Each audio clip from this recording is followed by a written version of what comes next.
एक सेठ जी ने अपने छोटे भाई को 3 लाख रुपए व्यापार के लिए दिए। उसका व्यापार बहुत अच्छा जम गया, लेकिन उसने रुपए बड़े भाई को वापस नहीं लौटाए। आखिर दोनों में झगड़ा हो गया और झगड़ा भी इस सीमा तक बढ़ गया कि दोनों का एक दूसरे के यहाँ पर आना जाना बिल्कुल बंद हो गया। घृणा व द्वेष का आंतरिक संबंध अत्यंत गहरा हो गया। सेठ जी हर समय हर संबंधी के सामने अपने छोटे भाई की निंदा, निरादर और आलोचना करने लगे। सेठ जी अच्छे साधक भी थे, लेकिन इस वजह से उनकी साधना लड़खड़ाने लगी।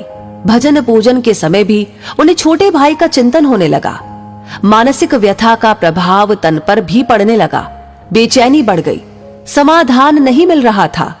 आखिर वे एक संत के पास गए और अपनी सारी व्यथा सुनाई। संत श्री ने कहा कि बेटा, तू चिंता मत कर, ईश्वर कृपा से सब ठीक हो जाएगा।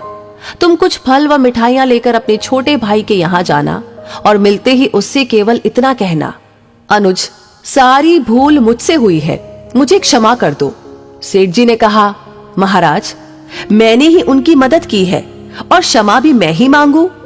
संत श्री ने उत्तर दिया, परिवार में ऐसा कोई भी संघर्ष नहीं हो सकता जिसमें दोनों पक्षों की गलती न हो। चाहे एक पक्ष की भूल 1% हो, दूसरे पक्ष की 99%, पर भूल दोनों तरफ से होगी।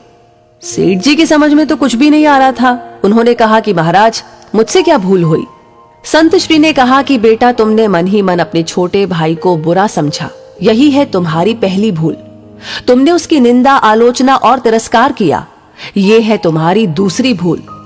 क्रोधपूर्ण आंखों से उसके दोषों को देखा, ये है तुम्हारी तीसरी भूल। अपने कानों से उसकी निंदा सुनी, ये है तुम्हारी चौथी भूल। तुम्हारे हृदय में छोटे भाई के प्रति क्रोध व घृणा है और ये है तुम्हारी आखिरी भूल। अपनी इन भूलों से तुमने अपने छोटे भाई को दुख दिया है। तुम्हारा दिया दुख ही कई गुना होकर तुम्हारे पास लौटा है। जाओ, अपनी भूल के लिए क्षमा मांगो, नहीं तो तुम न चैन से जी सकोगे और न चैन से मर सकोगे। क्षमा मांगना बहुत बड़ी साधना है और तुम तो एक बहुत अच्छे साधक हो। सेठ जी की आंखें खुल गई। संत श्री को प्रणाम करके वे छोटे भाई के घर पहुंचे। सब लोग भोजन की तैयारी में थे। उन्होंने दरवाजा खटखटाया। दरवाजा उनके भतीजे ने खोला। सामने ताऊजी को देखकर वह अवाक सा रह गया और खुशी से झूमकर जोर जोर से चिल्लाने लगा, मम्मी पापा, देखो कौन आए हैं, ताऊजी आए हैं, ताऊजी आए हैं। माता पिता ने दरवाजे की तरफ देखा, सोचा कहीं हम सपना तो नहीं देख रहे। छोटा भाई हर्ष से पुलकित हो उठा। 15 वर्ष के बाद आज बड़े भैया घर पर आए हैं। प्रेम से गला रुंध गया, कुछ बोल न सका। सेठ जी ने फल व मिठाइयां टेबल पर रखी और दोनों हाथ जोड़कर छोटे भाई को कहा, भाई, सारी भूल मुझसे हुई है, मुझे क्षमा करो। क्षमा शब्द निकलते ही उनके हृदय का प्रेम अश्रु बनकर बहने लगा। छोटा भाई उनके चरणों में गिर गया और अपनी भूल के लिए रो रो कर क्षमा याचना करने लगा। बड़े भाई के प्रेमाश्रु छोटे भाई की पीठ पर और छोटे भाई के पश्चाताप व प्रेम मिश्रित अश्रु बड़े भाई के चरणों में गिरने लगे। क्षमा व प्रेम का अथाह सागर फूट पड़ा।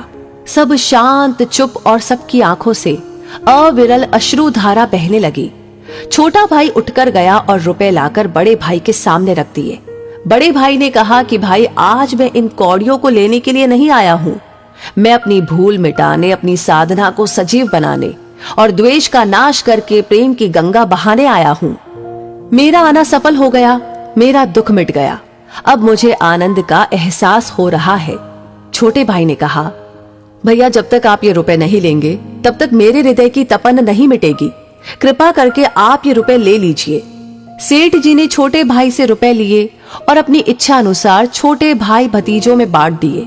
सब कार में बैठे घर पहुंचे।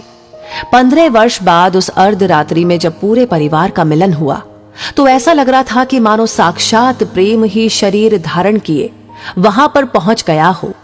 सारा परिवार प्रेम के अथाह सागर में मस्त हो रहा था। क्षमा मांगने के बाद सेठ जी का दुख, चिंता, तनाव, भय, निराशा रूपी मानसिक रोग जड़ से ही मिट गया और साधना सजीव हो उठी। तो हमें भी अपने दिल में क्षमा रखनी चाहिए। अपने सामने छोटा हो या बड़ा, अपनी गलती हो या ना हो, क्षमा मांग लेने से सब झगड़े समाप्त हो जाते हैं। वैसे इस कहानी के बारे में आप क्या कहेंगे, आपका पर्सनल एक्सपीरियंस क्या है, हमें जरूर बताएं कमेंट बॉक्स में लिख करके। और अगर ये वीडियो, ये कहानी पसंद आई हो तो प्लीज इसे शेयर करना बिल्कुल ना भूलें, क्योंकि आप जब शेयर करते हैं, आपके कमेंट्स जब आते हैं, आप जब लाइक करते हैं, तो ये सारी चीजें हमारे लिए होती है हर दिन के लिए इंस्पिरेशन, ऐसी कहानियों पर काम करने के लिए और